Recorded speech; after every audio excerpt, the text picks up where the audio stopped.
Let's take a look at what really unfolded in Pennsylvania. Loud bangs were heard at the rally.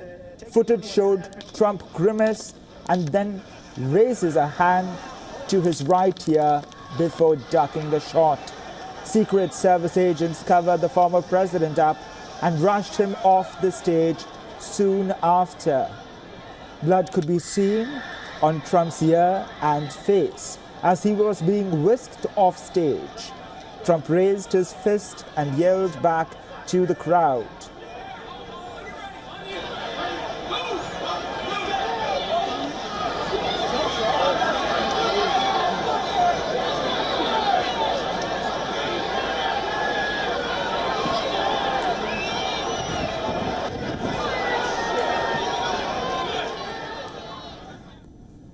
In a statement, the Secret Service has said Trump is safe and that measures for his protection have been implemented.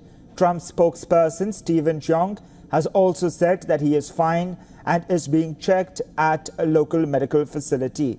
The Secret Service has confirmed that the shooter was neutralized by them, but there is speculation on whether he died from a self-inflicted gunshot wound or was it shot by someone else during the incident. An attendee was also killed during the incident. According to the Secret Service, one rally attendee is dead and 2 are critically injured. The Secret Service has also confirmed that the shooter was outside the venue. He fired multiple shots from an elevated position before he was killed by agents. Multiple law enforcement officials have referred to the shooter as a sniper. According to law enforcement officials, the shooting is being investigated as an attempted assassination. The rally was being held in the Butler in Greater Pittsburgh region of Pennsylvania. The New York City Police Department has increased its presence at Trump Tower and other sensitive locations around the city. The NYPD will also increase security at 40 Wall Street, Foley Square and City Hall. Trump Tower in Manhattan is already under the watch of the NYPD, even though Trump seldom visits his former residence. Now, the incident has come after a busy day of campaigning for both Trump and President Joe Biden. In an address from Delaware, President Joe Biden condemned the shooting, saying that there is no place in America for this kind of violence. Biden added that he has tried to get in touch with Donald Trump, noting that the former president was with his doctors and appeared to be doing well. Trump, in his Truth Social statement, said that he knew immediately that something was going wrong. He said he had heard whizzing sound, shots, and immediately felt the bullet ripping through his skin. Trump said he was shot and hit by a bullet in the upper part of his right ear, adding that it is incredible that such an act can take place in the country. And for more on this, our correspondent Susan Tehrani joins us live from New York. Susan, you have been tracking the story very closely. Give us an update of Donald Trump's medical condition now.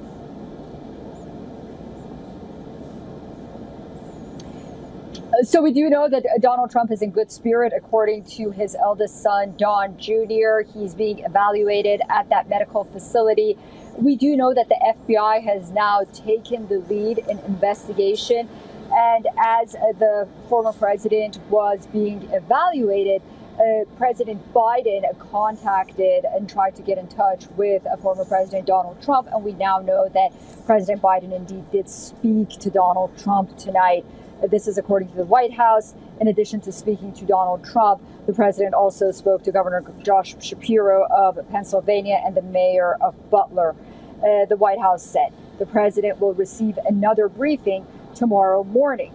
In a statement posted on social media, the Trump campaign and the Republican National Committee said that Trump would attend the RNC convention next week. President Trump looks forward to joining you all in Milwaukee as we proceed with our convention to nominate him to serve as the 47th president of the United States. This is according to the campaign. Now, Fox News is expected to air a pre-recorded interview with the former president on Monday. The interview was conducted by Harris Faulkner just before this Trump rally. So we're going to get that. And then on Monday, we're also going to get an interview. We still don't know if it's pre-recorded or not, by President Biden with NBC News. Yes, Susan. If we go back to the incident when it had happened, there was complete pandemonium. And if we study the body language of the former president, although he was hurt in his ear, he was defiant. When he say he was staring at death in the eye, raising his fist while being whisked away. Now, what message does this send to his supporters?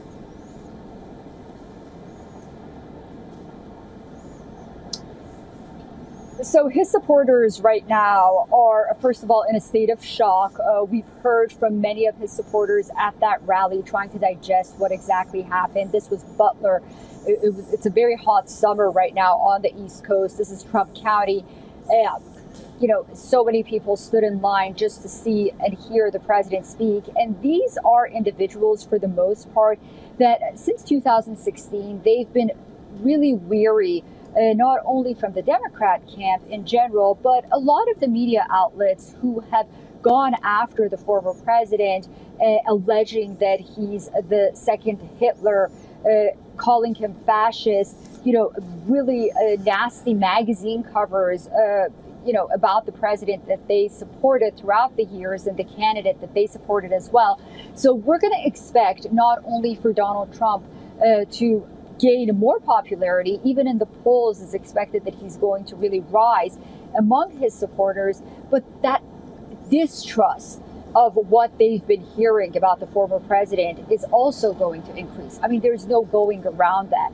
And we know that because we heard from J.D. Vance, which is possibly one of former President Donald Trump's running mate candidates, if you may, saying that, this is something that was anticipated because the so-called left has, Trump derangement syndrome. They've been attacking the former president so much, and it was only a matter of time before someone acted on those threats.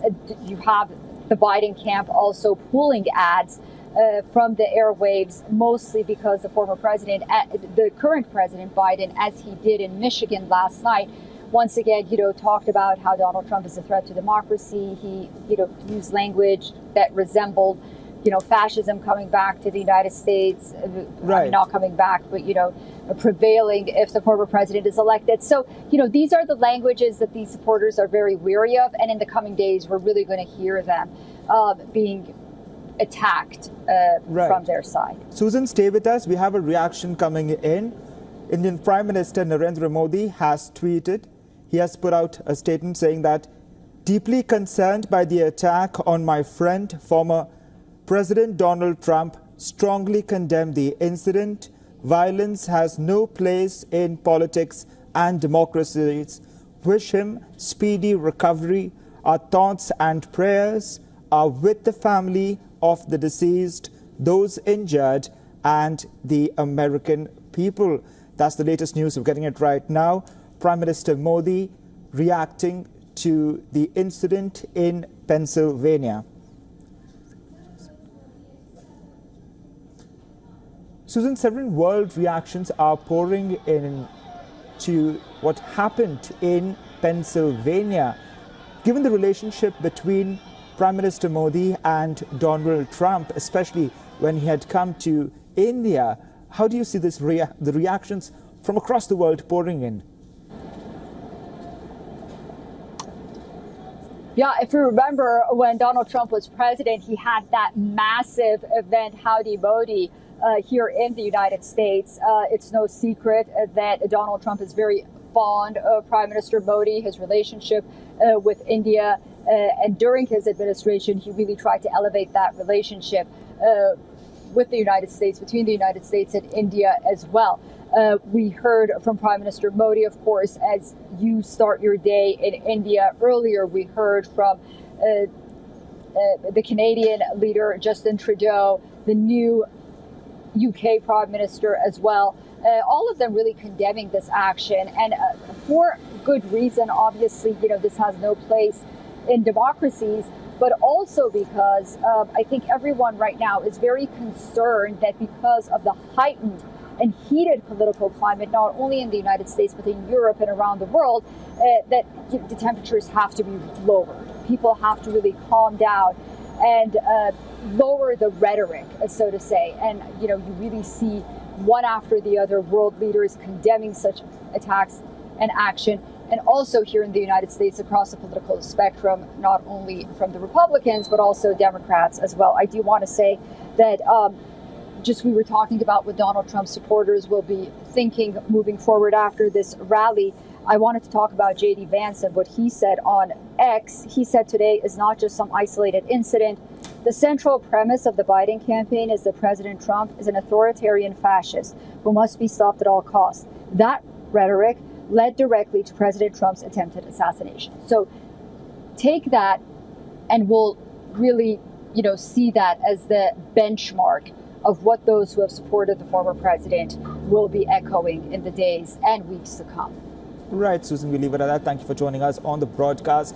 We will be listening to some reactions right now. The people at the campaign rally in Pennsylvania reacting with horror at the shooting that had taken place. One person among the crowd was hit by the bullet and killed. Now let's listen to some reactions from the crowd pouring in. I just arrived here in Milwaukee, really anticipating the event that we're going to have, and my friend just texted and said, "Are you watching TV?" And I was like, "No, I'm walking around checking out the convention." And I don't know, when she said what she said to me, that he's been assaulted or hurt or shot or something, my heart dropped. This is going to be an exciting week. We have so much going in the right direction for our country. What's going on in America right now is obviously very sad. Obviously, they're trying to do something to take Donald Trump down, but the people will prevail. Justice will be served, and Trump will be back in 2024. I mean, it makes you sick, really. It gives you the political discourse, and it's always been bad. But for that, and I think so much of it is just hype. Former President Trump got out. He had some blood on his face. And I don't know if that was from the Secret Service tackling him, or I don't know what that was from. More like what we heard. The bullets rattling around the grandstand. One hit the speaker tower, and then chaos broke. We hit the ground, and the police converged to the grandstands. The first thing I heard was a couple of cracks. Then I saw a hydraulic line from one of the speakers looked like it had gotten hit. Then I heard, like Chris said, a couple of bullets rattling around. We assisted with two patients that may have gotten shot up in the grandstand, and we cleared a path for getting them out of the way. And it's just a sad day for America. I heard the shots. I thought it was firecrackers to begin with. Somebody over there was screaming, "He's been shot, he's been shot." So I made my way over. I said, "I'm an emergency department physician. Let me help you." The guy had spun around and was jammed between the benches. He had a headshot here. There was lots of blood. For all the latest news, download the WION app and subscribe to our YouTube channel.